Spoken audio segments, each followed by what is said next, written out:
Mwongozaji ni nani sitaki niseme. Nakumbuka kwenye moja ya kikao vyetu tuliwahi kusema waongozaji wako 5 na wewe unachagua kukaa wapi ili kujiita mwongozaji.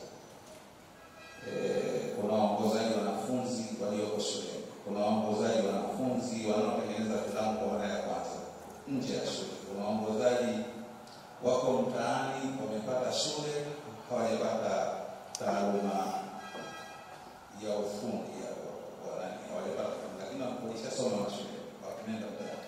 Wako wanaotoka tu mtaani wanaongoza moja kwa moja wanaendelea na kazi zao, na wako waliopata yote. Kila mmoja anaenda akijipanga kulingana na ana majukumu gani. Hapa ndio pagumu, kwa sababu hiki tena ni kitabu kipya cha majukumu ya mwongozaji. Lakini tuchukulie jukumu la kwanza kabisa la kuongoza filamu. Na hakuna mwongozaji atakayeongoza filamu akawa hajui kuongoza filamu. Akianza kuongoza kwa maana yake anajua majukumu yake ya kuongoza filamu. Lakini uongozaji wa filamu uko wapi? Ndio utafuta uongozaji wa filamu uko wapi? Tasnia ya filamu inajengwa na nguzo 3. Inasimama kwenye nguzo 3. Hayo ina misingi 3. Msingi wa kwanza ni uzalishaji, production. Msingi wa pili ni usambazaji, distribution. Na msingi wa 3 ni exhibition. Sijui naonyesha kwa Kiswahili. Maonyesho, exhibition. Sasa sisi tuliko kwenda kujikwaa ni kuondoa kuonyesha. Tulikwenda tukazalisha, tukatafuta namna za usambazaji, lakini tukaenda tukaondoa kipengele cha kuonyesha, exhibition. Tulivunja nyumba za sinema, tukawaachia watu waende wakaangalie kwenye majumba yao. Na kama sasa tunavyowaachia watu waangalie kwenye simu zao filamu zetu. Kwa hiyo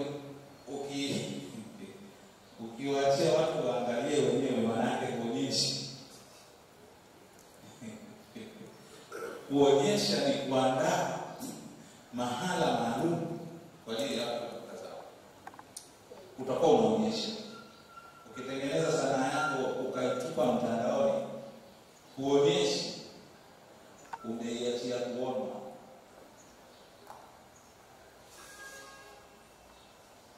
Tunataka watu wajionee wenyewe.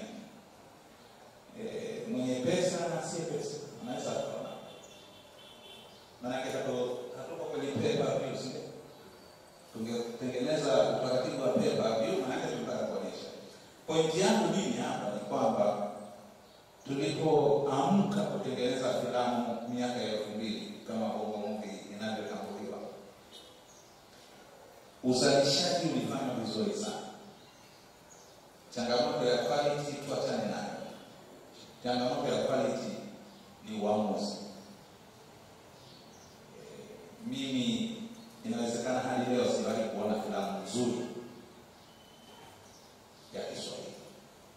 Inawezekana.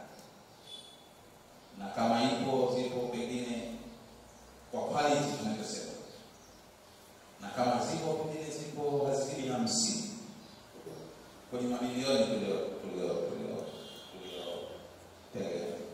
Lakini hilo sio tatizo, kwa sababu kuna watu ambao hawatazami hiyo quality. Wangekuwa wanatazama quality, watu wasingeishi TikTok. Watu wanaishi TikTok kwa sababu ya content ya TikTok, sio quality. Kwa hiyo changamoto moja ambayo naiona mimi ni kuua kule mwisho kuliko. Uandaaji wa filamu unaanza kuandaa ukipata wazo, mwandishi anafikiria wazo hili na mpelekea nani. Sisi tukatosheka na kuwapelekea households, kwa sababu wazee wanaonunua televisheni zao hawaangalii movie zetu. Wakirudi wanaangalia taarifa habari wanalala. Sisi tukaondoa hiyo, tukafa kwa sababu tuliondoa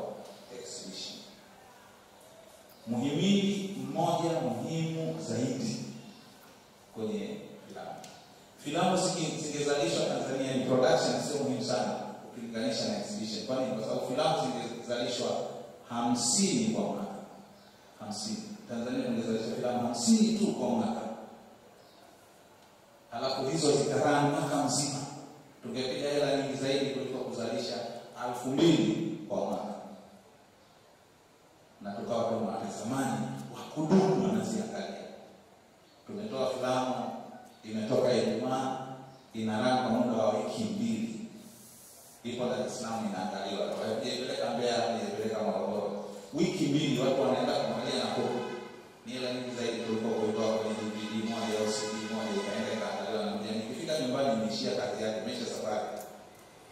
Kwa hiyo tulikwama au tulipodondoka, kwa kwanza kabisa kwa mtazamo wangu ni kuua exhibition.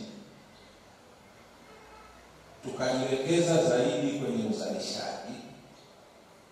Tukiwa hatuna tunawapelekea, yani wale tunawapelekea hatuna, wako kwa watanunua kuangalia tu. Hilo ndio la kwanza. Sasa sitaki niseme la pili kwa sababu na watu wengine wanataka. Watu watakapoanza kusema ya kwao, tutapambanisha, tutaenda kuangalia na mengine, alafu tutaendelea kufungua zaidi. Asante.